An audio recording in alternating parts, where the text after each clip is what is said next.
ઝડપાયેલા નાસ્તા પર આરોપીની ઓળખ રાજ પ્રકાશભાઈ રામજીભાઈ રૈયાણી ઉંમર વર્ષ 28 તરીકે થઈ છે.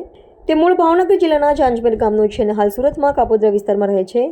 રાજ રૈયાણી દુબઈમાં રહેતા ગેંગ લીડર મિલન દરજીની દોરવણી હેઠળ ભારતમાં અલગ અલગ બેંક એકાઉન્ટો કમિશન પર મેળવવાનું કામ કરતો હતો, જેનો ઉપયોગ સાયબર ફ્રોડના પૈસા ટ્રાન્સફર કરવા માટે થતો હતો.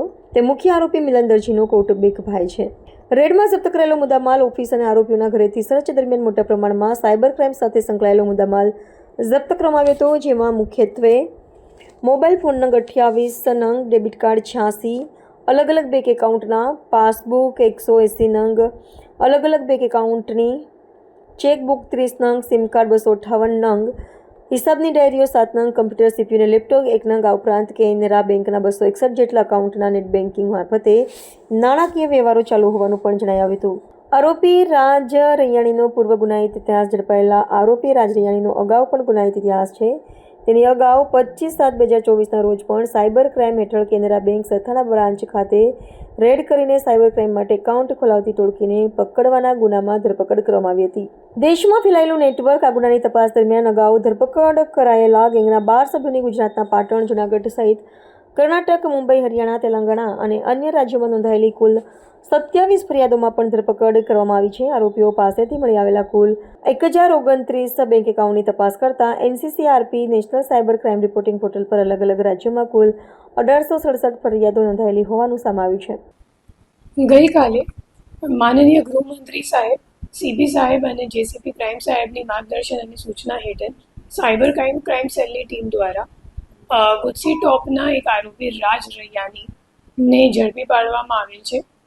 આ જે ગુનો છે ગઈ સાલે 10મા મહિનામાં નોંધાયેલ હતો અને એમાં સ્વાધ્યાય કોમ્પ્લેક્સમાં આવતી એક ઓફિસ જે મોટા વરાછા ખાતે સ્થિત છે ત્યાં રેડ પાડવામાં આવેલ હતી અને એ ઓફિસના રેડમાં કુલ 28 મોબાઈલ ફોન, 250 સિમ કાર્ડ, 180 જેટલા પાસબુકો અને એના સિવાય જે ત્યાં લેપટોપ હતો, જે લેપટોપ મળી આવેલ હતો એ લેપટોપમાં લગભગ 261 જેટલા બેંક એકાઉન્ટમાં નેટ બેન્કિંગ મારફતે નાણાંનો વ્યવહાર પણ ચાલતો હતો.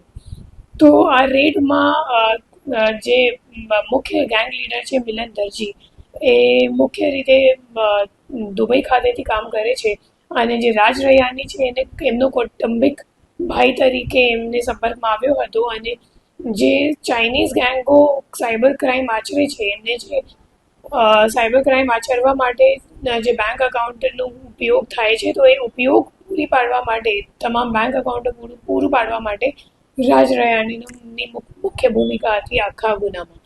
એના સિવાય આ ગુનામાં અગાઉ 12 આરોપીઓ પણ પકડાયેલ હતા. આ તમામ આરોપીઓ સામે દેશભરમાં કુલ 29 જેટલા ફરિયાદો નોંધાયેલ છે. એના સિવાય આ તમામ આરોપીઓ પાસેથી અમે લોકોને 1029 જેટલા બેંક ખાતાઓનો પણ માહિતી મળી છે.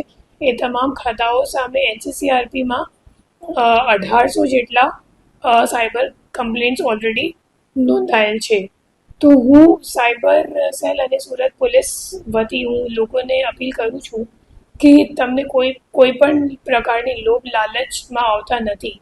કમિશનના માટે, નાની કમિશનના માટે તમે તમારું નામ દુરુપયોગ કરે એવા બેંક ગેંગોને નથી આપતા, કેમ કે એ જે તમામ બેંક એકાઉન્ટો છે કે સિમ કાર્ડ છે એ સાયબર ક્રાઇમમાં, સાયબર ફ્રોડ કરવા માટે ઉપયોગ થાય છે અને કાયદેસર રીતે તમારી પણ જવાબદારી આમાં નક્કી થઈ શકે અને તમે પણ આનો ભોગ બની શકો.